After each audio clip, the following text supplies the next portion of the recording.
అందరికీ నమస్కారం. అధ్యాయం 11. నేను కూడా కోర్టుకి రావాలా? అడిగాడు రాజు. అవసరం లేదు. హత్య జరిగిందని, నల్లారామయ్య అనే అతను హత్య చేయబడ్డాడని ప్రాసిక్యూషన్ ఇప్పటికే రుజువు చేసింది. ఇక హత్యకి కారణం రుజువు చేయడానికి ప్రయత్నిస్తారు. అంతే. నువ్వు కొన్ని పనులు చేయాలి చెప్పాడు యుగంధర్. ఏమిటి? నల్లారామయ్య ఎవరు? ఎక్కడ్నించి వచ్చాడు? అతనికి బంధువులెవరైనా ఉన్నారా? ఈ వివరాలు ఇంతవరకు మనకు తెలియవు. పోలీసులకి కూడా తెలిసినట్లు లేదు. చేతనైతే ఈ వివరాలు కనుక్కో. మరి ఆ కిటికీ షెడ్ మీద రక్తం గురించి అడిగాడు రాజు. అది రక్తమే, ఓ గ్రూపుకు చెందిన రక్తం.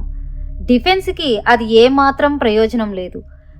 ఎవరో ఆ ఇంటి బాల్కనీలో నుంచి కిటికీ షెడ్ మీదుగా కిందికి దిగాడని రుజువు చేయడం కష్టం. అలా రుజువు చేసినా డిఫెన్స్కి ఏం ప్రయోజనం?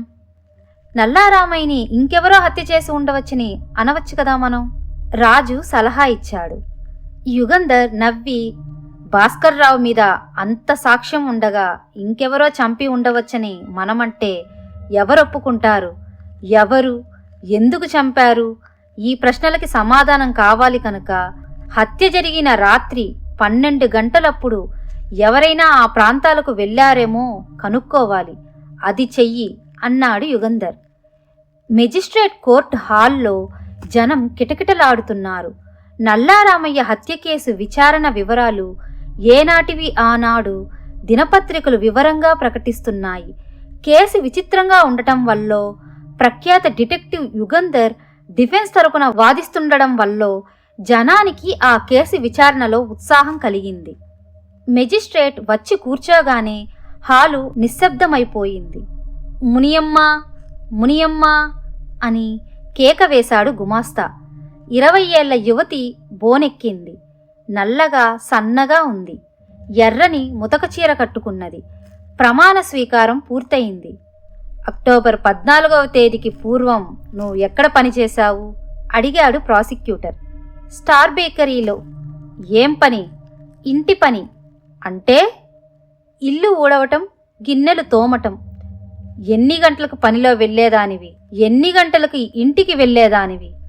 పొద్దున్న 6 గంటలకు వెళ్ళి 10 గంటలకల్లా పని ముగించుకొని ఇంటికి వెళ్లేదాన్ని. మళ్ళీ సాయంకాలం 3 గంటలకి వెళ్ళి 6 గంటలకి పని పూర్తి చేసి ఇంటికి వెళ్ళిపోయేదాన్ని. నీ యజమాని పేరు తెలుసా? తెలుసు, భాస్కర్రావు గారు. ఆయన ఈ కోర్టులో ఉన్నారా? ఉంటే చూపించు. మునియమ్మ ముద్దాయి బోన్లో నిల్చున్న భాస్కర్రావుని వేలు పెట్టి చూపించింది. నల్లారామయ్య అనే అతను నీకు తెలుసా? తెలుసు. ఎలా తెలుసు? అడిగాడు ప్రాసిక్యూటర్. అయ్యగారి డ్రైవర్ అతను. అతను ఎక్కడుండేవాడు? ఆ ఇంట్లోనే ఉండేవాడు. నువ్వు అతనితో మాట్లాడేదానివా? అవసరమైనప్పుడు. అతను నీతో మాట్లాడుతుండేవాడా? మాట్లాడేవారు. అవసరమైతేనే మాట్లాడేవాడా? మునియమ్మ సిగ్గుతో తల వంచుకుంది. జవాబు చెప్పలేదు. అడిగిన ప్రశ్నకి జవాబు చెప్పమ్మా. అవును, అనవసరంగా కల్పించుకొని మాట్లాడేవాడు. చనువు తీసుకునేందుకు ప్రయత్నించేవాడు. నీవు ఏం చేసేదానివి?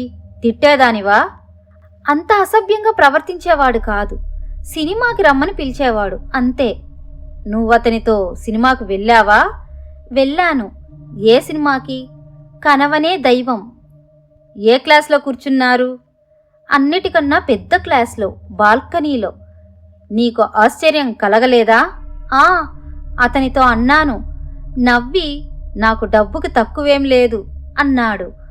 సినిమా నుంచి తిన్నగా ఇంటికొచ్చేశారా?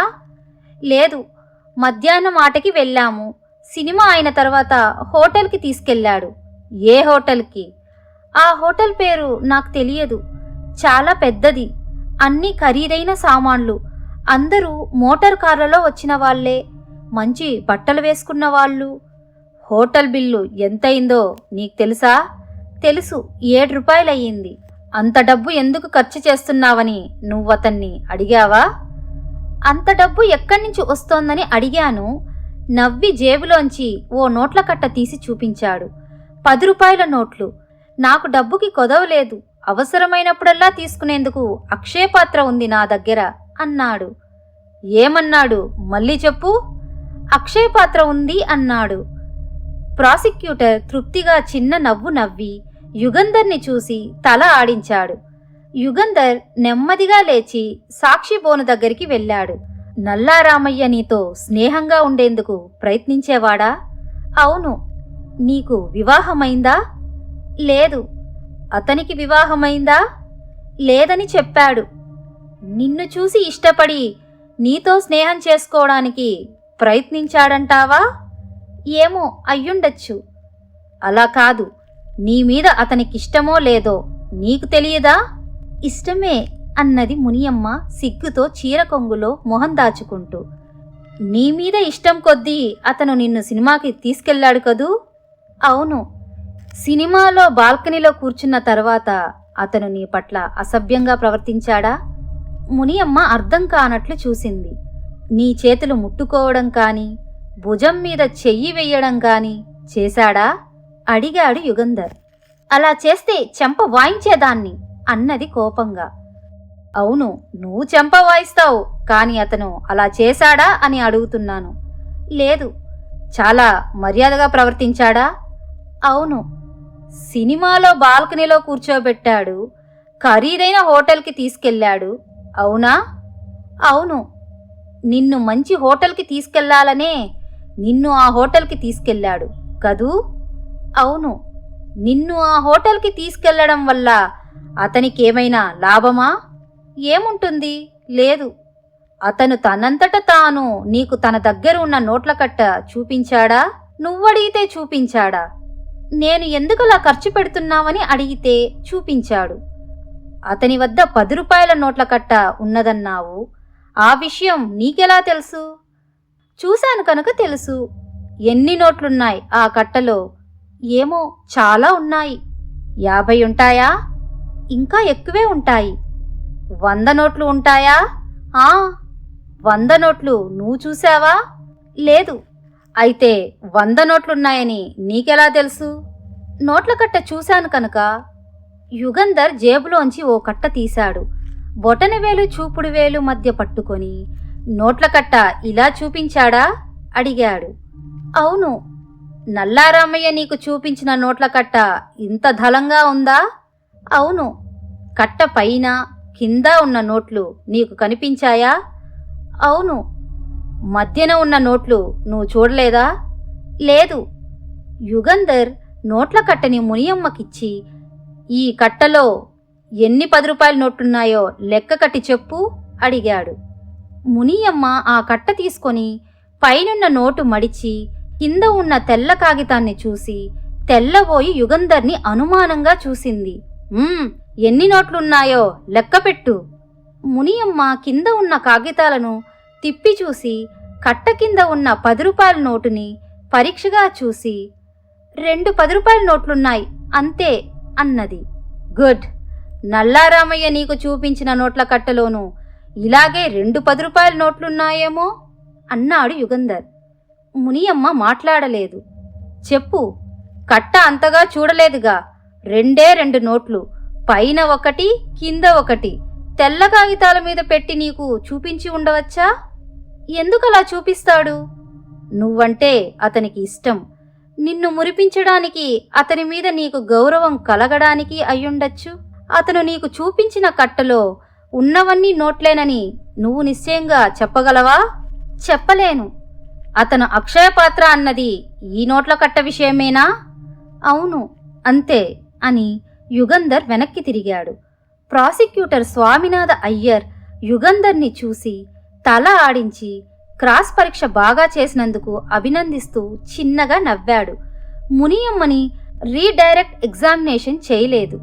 తర్వాత ప్రాసిక్యూషన్ సాక్షిగా అబ్దుల్ బాషా బోను ఎక్కాడు. మీరు ఎక్కడ ఉద్యోగం చేస్తున్నారు? Indian watch and clock dealers కంపెనీలో. ఎంతకాలంగా అక్కడ పనిచేస్తున్నారు? 5 ఏళ్ల నుంచి. ఏం ఉద్యోగం? షోర్స్ సేల్స్ మ్యాన్.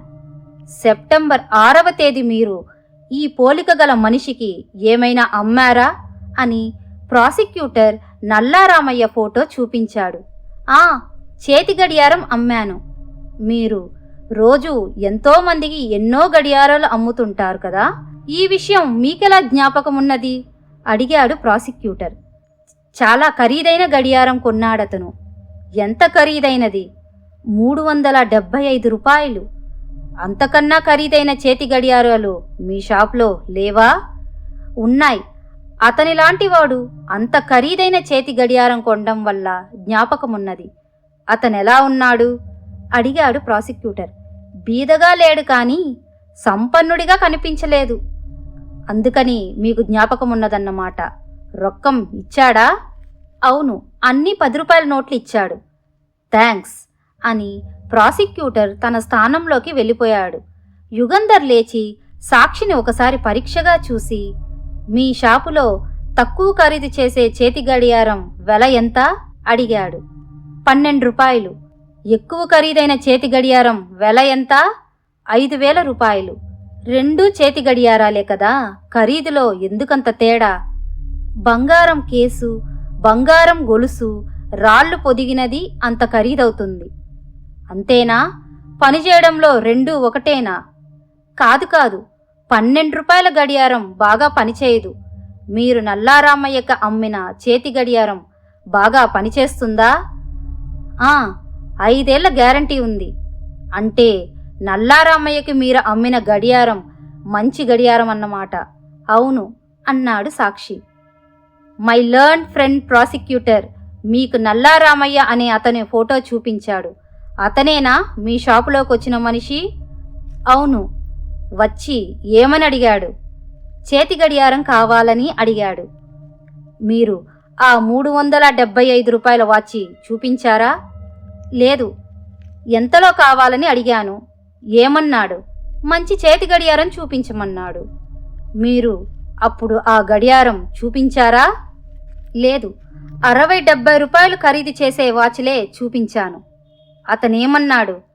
ఎంతకాలం గ్యారంటీ ఇస్తారని అడిగాడు. 6 నెలలని చెప్పాను. నవ్వి మంచి వాచి కాదన్నమాట అని అవతల ఇంకో అలమార్లో వాచి చూపించి ఇది ఎంతని అడిగాడు. 375 అని చెప్పాను. గ్యారంటీ విషయం అడిగాడు. 5 ఏళ్లని చెప్పాను. మంచిదేనా అని అడిగాడు. చాలా మంచిదని, అందుకే అంత ఖరీదు అని చెప్పాను. అది ఇవ్వమన్నాడు. మీకు చేతి గడియారాల విషయం బాగా తెలుసా? తెలుసనుకుంటున్నాను. మంచి చేతి గడియారం ఎవరైనా కొనదలుచుకున్నప్పుడు మీరు మొదట నల్లారామయ్యకు చూపించిన 12 రూపాయల వాచినే కొనమని సలహా ఇస్తారా? ఇవ్వను. మీ ఉద్దేశంలో నల్లారామయ్య కొనుక్కున్న 375 రూపాయల చేతి గడియారం మంచిదేనా? మంచిదే. అంత ఖరీదు చేస్తుందా అడిగాడు యుగంధర్. చేస్తుంది.